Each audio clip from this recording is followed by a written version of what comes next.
Good afternoon, Mr. Ashwood. I'm Officer Smith. I hope you are feeling better after the accident. Before we start, are you aware that your statement has been recorded and may be used in the Bentley's investigation as a witness statement? Yes, I am, sir. Therefore, I will start with the questions. First, when have you met Colin Fenton? I was driving back home at night on a narrow country road, and I was driving just behind Colin.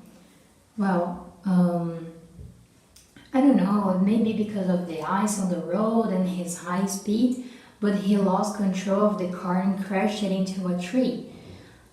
I stopped my car and went after him, but when I got there, he was really injured, and the only thing he could tell me was basically he asked me to tell Julie, his wife, that he was sorry. I was kind of confused, but right after some minutes, he died. And what did you do after that? Did you go after Julie? I did. Actually, when Colin died, he had John Bentley's documents with him, so the police thought his name was John. I believe that too. And when they were taking Colin's body away, I asked the police officer if I could call his wife Julie, but she said I couldn't at the time. And some days after, she gave me the Bentley's address. You were telling me that the guy who died that day was Colin Fenton, but he had John Bentley's document and car. Exactly. Well, I didn't know that at the time, so I went to the Bentley's address to talk to Julie. But I got really surprised when I got there because Mrs. Bentley's name wasn't Julie, it was Linda. I was a little confused, but I thought it was only a misunderstanding. Did you talk to her there? What else happened? Right after I got there, I saw someone upstairs who looked just like John Bentley. I asked Linda who it was, and she said it was a friend of hers who was helping her to deal with her husband's death. I have 2 points about this. The first one is that I didn't think she was depressed or even shaken by her husband's death. And the second point is that I couldn't understand why her friend looked just like John, you know? It didn't make any sense to me at all, but I didn't want to ask any more questions about the situation. So, how did you end up meeting the true Julie Fenton?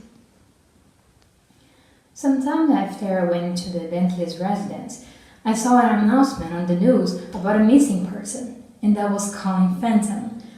And below it, there was a phone number of someone named Julie. And at that moment, I knew I was dealing with a really complicated case. Well, I called her, and I went to her house to tell her what I saw. At first, she didn't believe me, but then she realized I was right. What did you tell her that made her not believe you at first? Basically, I told her that her husband was dead, but people thought it was John Bentley. She didn't know any John Bentley, so she thought I was making some kind of joke. But right after some time, when she found Colin's passport at her house, she realized that her husband's disappearance was something more. Could you explain more about Mr. Fenton's passport and what John Bentley has to do with it? Of course. Well, we don't know why exactly it happened, but as Colin and John was pretty alike, they probably changed their identities. We don't know how they met, we don't know why they did that, but that's why Colin had John's car and document when he died. Well, now about the passport. You know, the real Colin's car was found at the airport, and because of that, Julie thought her husband had taken a flight and abandoned her. But when she found Colin's passport, she realized that he hadn't, and she started believing in my story. And how did you and Julie Fenton end up at that accident that included the Bentleys? Oh, right after Julie realized what had happened, she called me and we both tried to go to the Bentley's house to talk to them. But when we got there, they were leaving. So we went after them by car. And after some time on the road, they stopped the car. John got out of it and he used a gun to shoot us. They escaped and now we are here. Just to summarize, Colin Fenton and John Bentley changed their identities, and when Colin died in a car accident, people thought it was John. But during this time, Linda and John Bentley pretended that John was dead, and now they have left their place.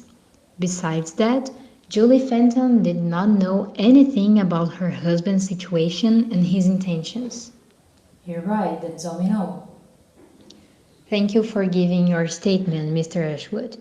I'm sure it will be very useful to solve the case. We can now stop recording.